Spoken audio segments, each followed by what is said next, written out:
Hello, podcast listeners. We know podcasts are a great way to catch up on a program that you may have missed on KSJE, and it's provided as a free service of this radio station. But you know, KSJE is now listener-supported, and so while you enjoy this podcast, we hope that you'll also take some time to join KSJE. Become a member today. It's quite easy to do. Just go to our website at ksje.com/support and pick the level of support that best matches your budget. Thanks again for listening. Here's your podcast. KSJE is supported by San Juan Regional Medical Center, here to meet your urgent and emergent medical needs, whether they are COVID-19 related or not. Medical emergencies happen when you least expect them. Whether it's a stroke, heart attack, illness, or injury, San Juan Regional Medical Center's caregivers are here to provide care to you and your loved ones. Find out more online at sanjuanregional.com.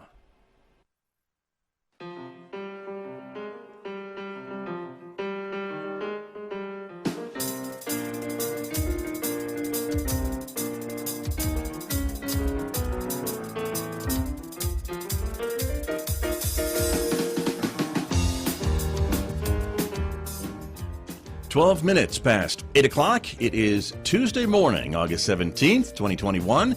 Good morning, everybody. I'm Scott Michlin, and thanks for tuning in to KSJE 90.9 FM over the air here in San Juan County, New Mexico. In Durango, Colorado, you can listen at 103.3 FM, and everywhere else, it is ksje.com, and that includes your smart speaker. Welcome also to our viewers who are watching our visual radio program. It is streaming live this morning to the KSJE Facebook page, our YouTube channel, and our Twitter account. So thank you for joining us as well. Coming up this morning, it is my first conversation of the new school year with the superintendent from Aztec Schools.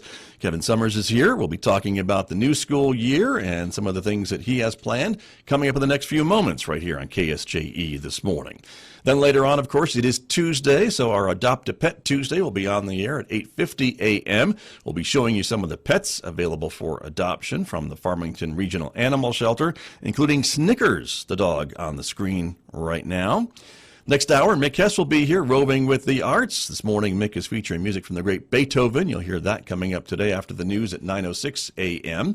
And don't forget, of course, in addition to all other forms of social media, you can connect with KSJE on our Instagram page as well.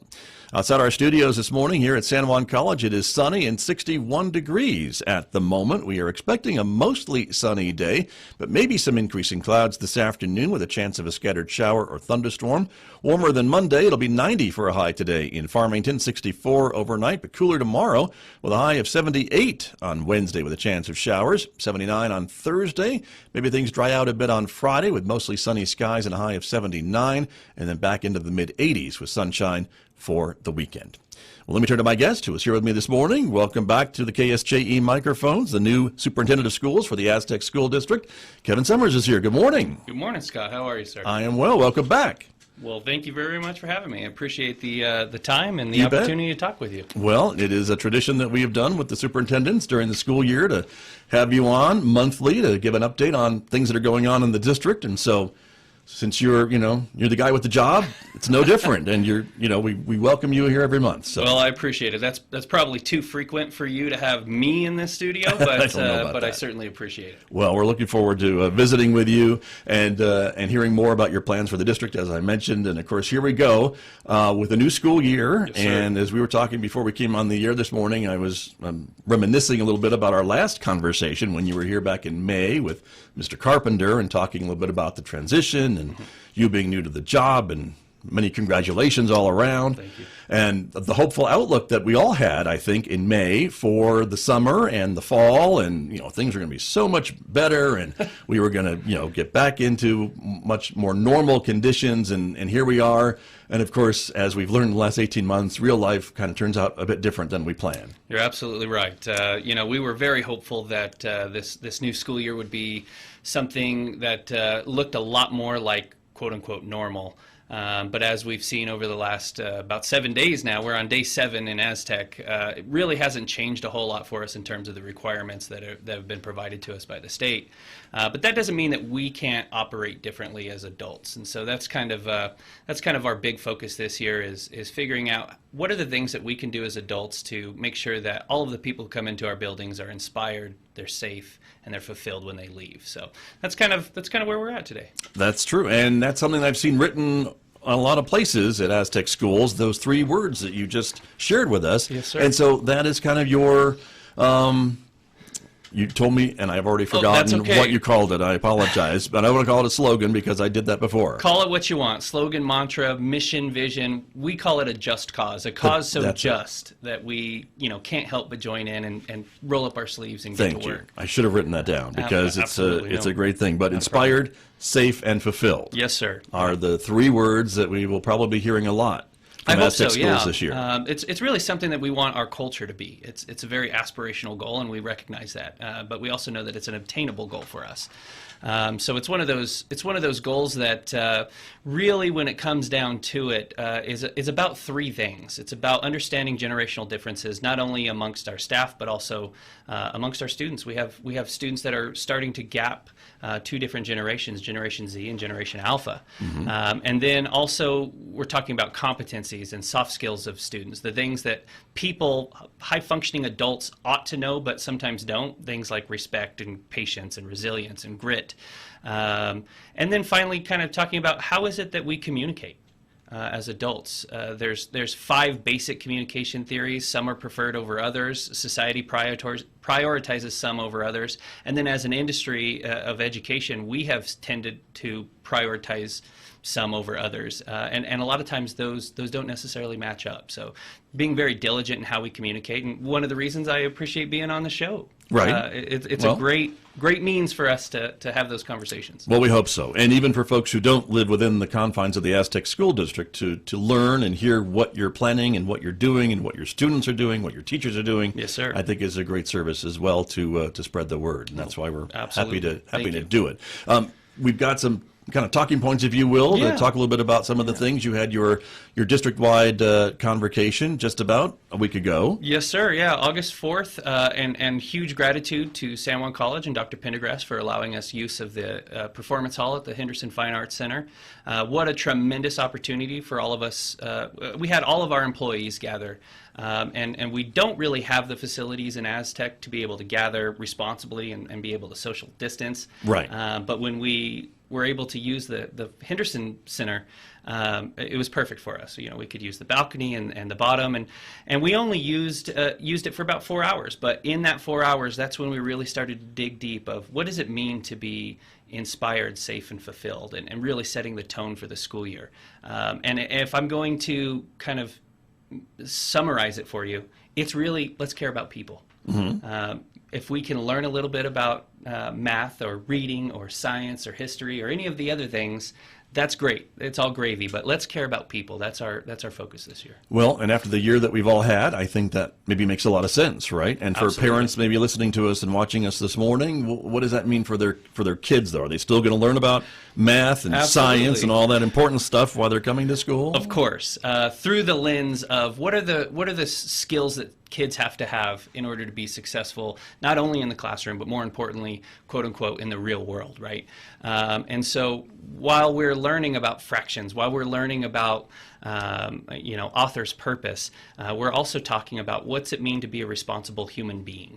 Kind of the way that we've been thinking about it is using the United States Marine Corps as an example. So young men and women go to the United States Marine Corps for basic training. It takes them 9 weeks. But when they're done, they're not necessarily full-fledged Marines in their specialty. They're basically trained Marines, and they continue going on to receive advanced training in their military occupational specialty. We kind of view ourselves as the same, in the same sense as an educational organization, wherein when kids walk across our stage as seniors, we want to produce basically trained human beings. They've got the skills, both hard and soft, to be able to function highly in society. And then we're going to send them off to more training, whether that be a trade school, whether that be college, whether that be entering the workforce and getting some on-the-job training. But we want to create some basically trained human beings in nearly all aspects of the word. Very good. And I guess just like a good Marine, right, if you're faced with something maybe that you didn't learn about in basic training or whatever the training was, you want your students to be able to react to some of those real life things as well. Absolutely. We, again, inspired, safe, and fulfilled. So when we talk about safety, it's not just physical safety. Physical safety is something that is certainly on the minds of the entire community of Aztec and Albuquerque, unfortunately, with this last week. But physical safety is only a piece of the equation. We need to talk about emotional safety, being comfortable and being vulnerable, being comfortable saying, I don't know what I'm doing. I don't know what this means. Can you help me? And reaching out to those, well-qualified, caring adults that are within our system for some assistance. Something new this year for Aztec Schools, at least I think it's new, is an app. Yes, sir. For the district that you have, maybe not you personally, but your district folks have developed. Maybe you did. I don't know. No, I would love to take credit for it, but I can't. Right. In fact, Mr. Jonathan Akery, he's our Associate Superintendent of Talent Management. He's really kind of ran point on the new website and app development for Aztec Municipal School District. It's a great way to communicate. We really encourage all of our stakeholders, go to the App Store, go to the Google Play Store, download the AMSD app. Really what it is, it's a great means of communication. So all of the social posts we make, whether it's Facebook, Twitter, Instagram, or even on our Facebook, they're live feed on the app. You can push notifications. All of our events are going to be populated in there, so you can actually add those events directly into your cell phone calendar. What an amazing way to communicate, which is, again, one of those focus areas for us, is how do we communicate? And we know historically it's hard to communicate with 3,000 families in a way that everybody's going to get it. And I think that this is diverse enough that it helps us kind of check that box off in terms of our attempts. Well, one more way, I think, for communicating with your families, with parents who want to know what's going on at school with their students, whatever the case may be. Now, for folks maybe who aren't app savvy or maybe who don't maybe want to put another app on their phone, you're still going to be communicating the old-fashioned way too, aren't you? Absolutely. So part of our website. We get our Kevin Summers robocalls. You're getting a little bit of robocalls still. Thank you. We actually have also we also have a text message application that sends text messages out. We've been sending emails, and obviously we use kind of the traditional social media of Facebook, and in certain cases even it's print media. So mailing out letters. We'll have all of the streams of communication. We're just trying to tap into the few streams that we haven't yet. Gotcha. So this isn't really replacing necessarily other ways to communicate with your parents and teachers and staff and students. It's one more option, I guess, right? Yes, sir. Got it. Yep. And again, as you mentioned, it is available for both types of phones, iPhones and Android phones. So just from the appropriate app store, you can go in, and it's free, of course. It's free to download. It's not completely highly functioning yet. It's something that we actually just moved to about a week ago. Which was kind of a monumental feat in of itself. Well, fantastic for us to be able to switch so quickly from website to website and have that app developed. But it's functioning right now. If you click on staff of various sites, you'll see all of those staff lists populated, usually with pictures of the staff too. So it's a great way for community members to get to know who all the staff are in our various buildings. And you mentioned website, so this means that the website's had a little bit of an overhaul as well for Aztec Schools? Yes, sir. Yes. We migrated from our old website to our new website. There's actually a picture there on the screen. The left-hand side of the screen is our new website. Looks a lot like the app. It's live. It scrolls. The feed updates instantaneously as we update all of our social media. And wow, it's just sharp looking now. Yeah, it does look sharp. There's a lot of orange there and black, so that's important. That's right. Good job. And there it is. So again, folks can check it out, and I'm sure you're open to feedback. Absolutely. In fact, in the coming days, we're going to be putting some feedback methodologies on our website, so people can provide us, suggestions, comments, questions regarding everything, not just our app and website, but everything. Sure. So that it's not necessarily lost energy when people say, I wish Aztec would do X, Y, and Z. Now we can gather that and hopefully respond to it. Very good. My guest this morning, Kevin Summers, is with me. He is the new superintendent of schools, of course, at the Aztec Municipal School District.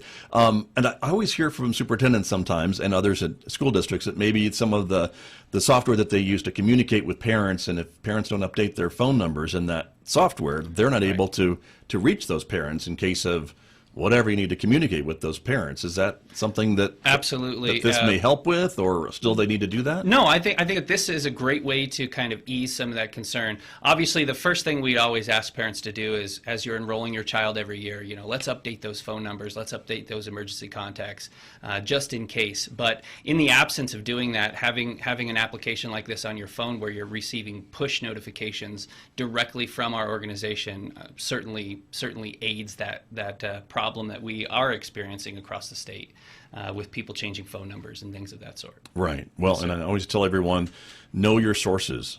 And if you're getting information from Facebook, that's great. Not every Facebook page is reliable or that's group. where I get all the best news, Scott. Well, maybe from my page, but no. But I'm just saying. But I think for folks to know, this notification's coming from the app at Aztec Schools. Correct. I know this is a legit, important notification about my kid or my kid's school or whatever the case may be. And it's not somebody who heard something from their neighbor's milkman who posted on Facebook. And that's how old I am, because I'm talking about milkmen. But that's what I'm trying to say. No, I think you're absolutely right. You know it's a legitimate communication when it comes from our application. And not necessarily Facebook or Twitter or Instagram or somebody else's, Tia's cousin's friend. Right. Thank you. Absolutely. So I think that's important in this day and age for sure. No Yes, kidding. Let's talk a little bit about where we are coming back to school now, a week in. I think, as I mentioned before, we were very optimistic about the fall, and fall is a new normal, and we hear that a lot, and I hate using that term, but here we are. But here we are, and you've got some mask rules, but I think the goal, at least if I remember correctly, from last year was get the kids back face-to-face in the classrooms. That seems to be the best place for kids to learn and not be virtual. A lot of kids had problems with that. Some didn't, but a lot of kids did. And so I thought the goal through this last year was getting the kids back in face-to-face in the classrooms. Now they are, but now, of course, because things aren't ever like we think they're going to be, they're asked to wear masks in many cases. And so this is where we are. This is where we are, right. which is somewhat unfortunate as a district, and not because I'm for masks or against masks, but we know that we have camps within our community that represent one side or the other side of this argument, and so what that does for us as an organization is it guarantees that we can't please everybody. In fact, it probably guarantees that we're going to make somebody mad, and our hope is to equally distribute that anger. Right. But you're right. The ultimate goal is to have students face to face. We know that that's the gold standard of education, has been forever, and I think will continue to be for the foreseeable future. We do know that there's some students who are certainly successful at a virtual platform, and as a result of that, we've created a virtual platform that is by application only, essentially. For those students that we know they really did great with it last year, and we want to provide them that opportunity. But our goal is to have people face-to-face, both adults and students. We know that from a psychological perspective, there's more efficacy there. From a learning perspective, there's more efficacy there.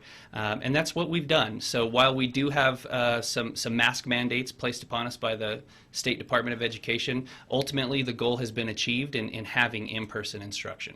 And let's talk about those for just a moment. So again, the Public Education Department came out and said, this is how we're going to do this to get kids back into the classroom face-to-face, because that's what everybody wants to see happen. But in order to do it safely, unfortunately, because we're still dealing with COVID, this is what we think we need to do. Absolutely. And that's from the Public Education Department. Yeah. So and with the surge of the Delta variant, we have seen it filter into our schools a little bit. We've had a few small instances of positive cases, both students and adults, that have been mitigated very, very well as a result of these COVID-safe practices. But for essentially for elementary schools, those would be our schools that are pre-K through fifth grade.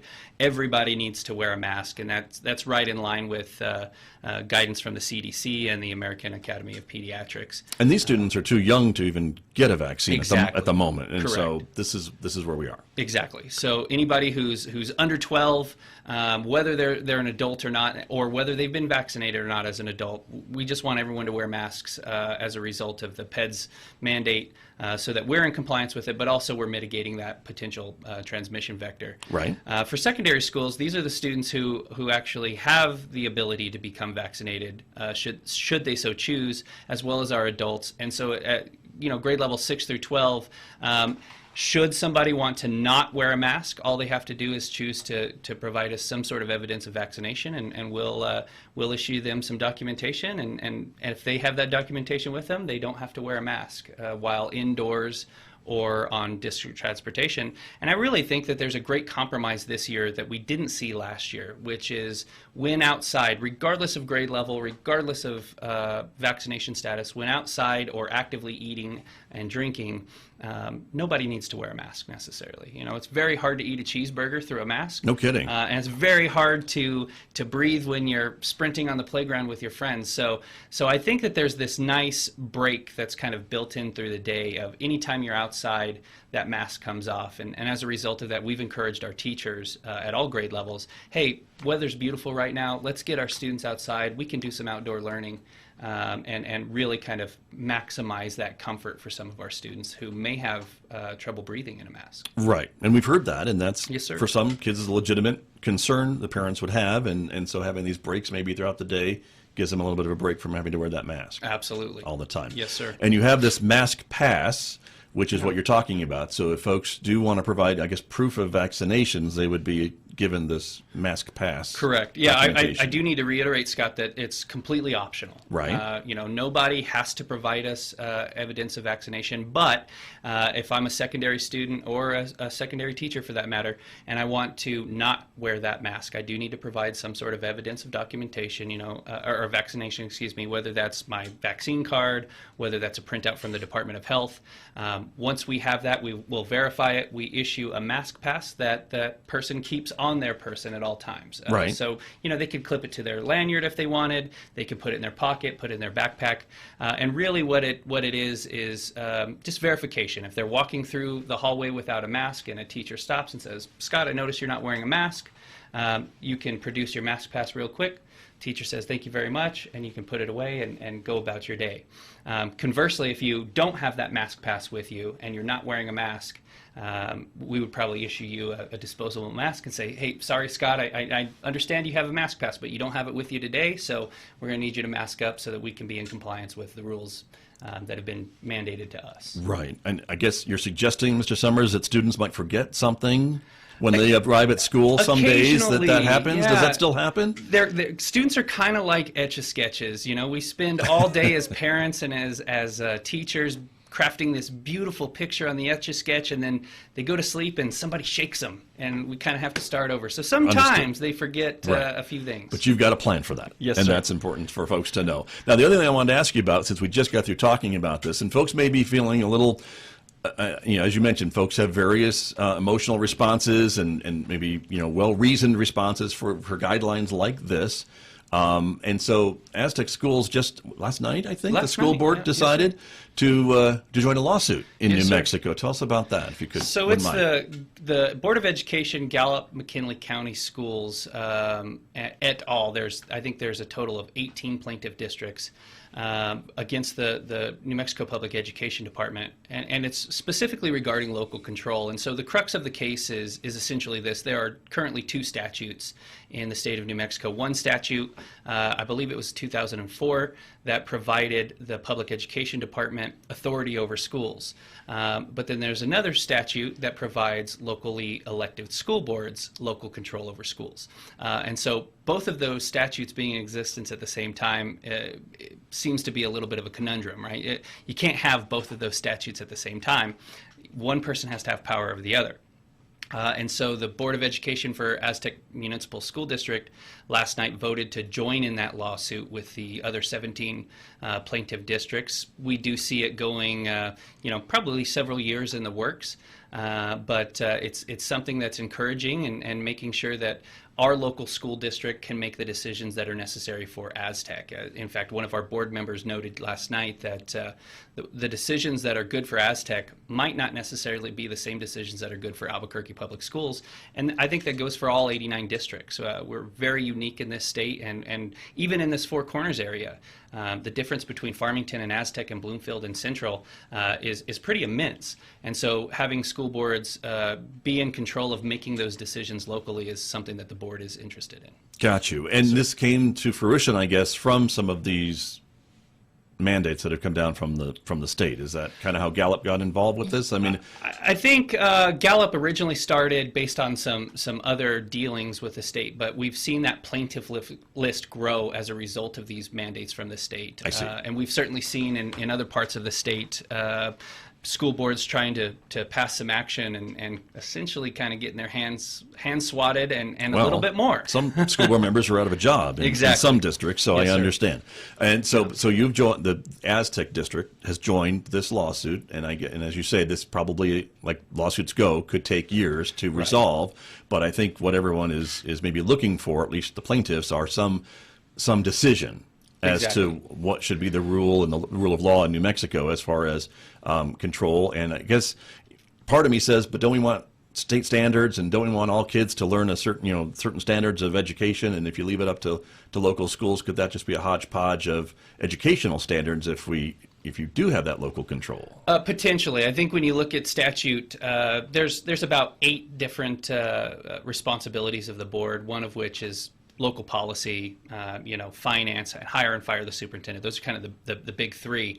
But when we talk about policy, that's essentially where school boards are residing right now, is what are the policies that we're going to make as a result of the pandemic, or as a result of these new standards that the state has provided to us. So I think that there's a potential for your scenario, but by and large, I think the Public Education Department and the state legislature have always been very clear that when we talk about standards, educational and academic standards, those typically come from the state level, and then it's local school boards' responsibility to create policies that enact those particular standards and how they operate within those particular standards. Therein kind of lies the rub. I also think it's important to kind of note, as a result of the Aztec Municipal School Board of Education, joining this lawsuit, it's imperative of us as the licensed executors of those particular mandates and policies for us to be good stewards, right? So they've joined in this lawsuit for local control, and we now have the onus to say we're responsible enough that we can have local control. So we have to abide by all of the mandates and policies and procedures that have been administered to us in order to be those good stewards. Putting your money where your mouth is. Exactly. Okay. Very good. You mentioned earlier an option for some students who perform very well virtually, and that is something that I wanted to kind of touch on again too, as we have a few minutes remaining. But this is the Aztec Academy. Is Aztec, that right? TECH. Not lost on me. I like that. But that's what we're talking about, correct? Yes, sir. Yep. And so by application only. By application only. We actually we capped it at 85 students. We didn't know exactly the kind of demand that we would have, and whether or not we actually had 85 well-qualified students. Those students who had the capacity and the resilience last year to be very successful in this setting. And we hit that cap very, very quickly.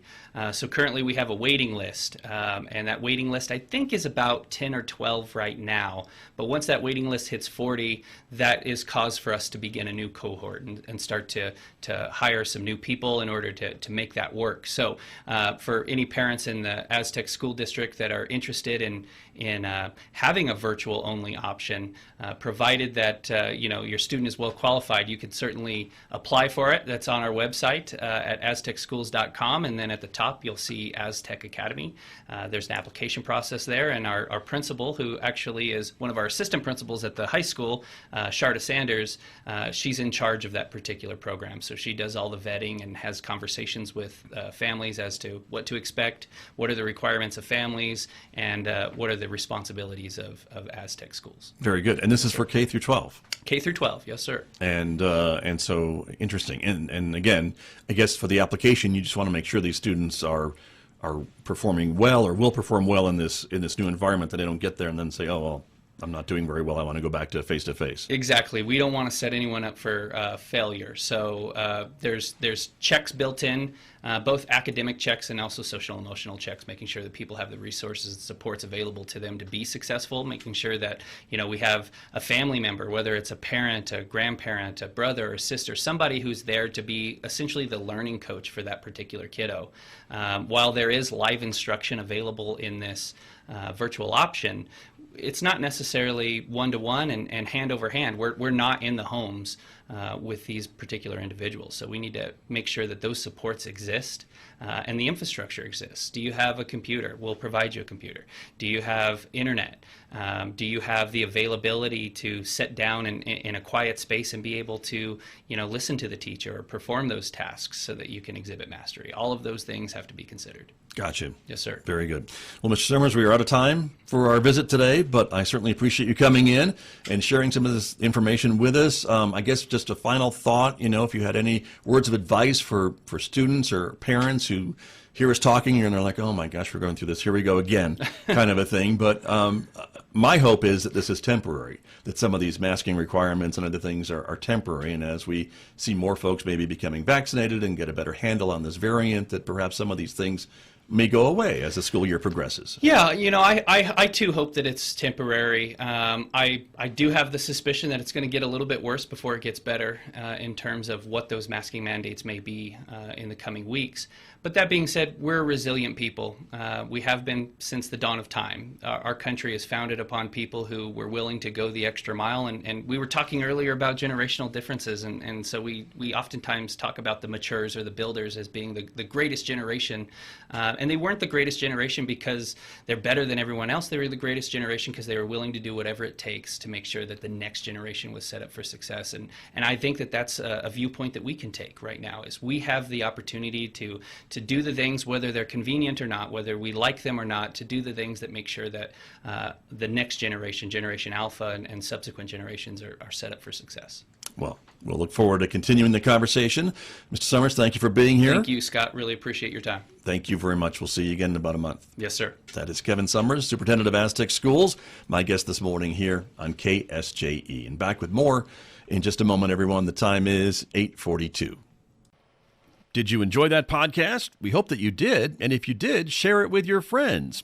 And if you really want to keep podcasts like this coming, please support KSJE. You can do it easily online at ksje.com.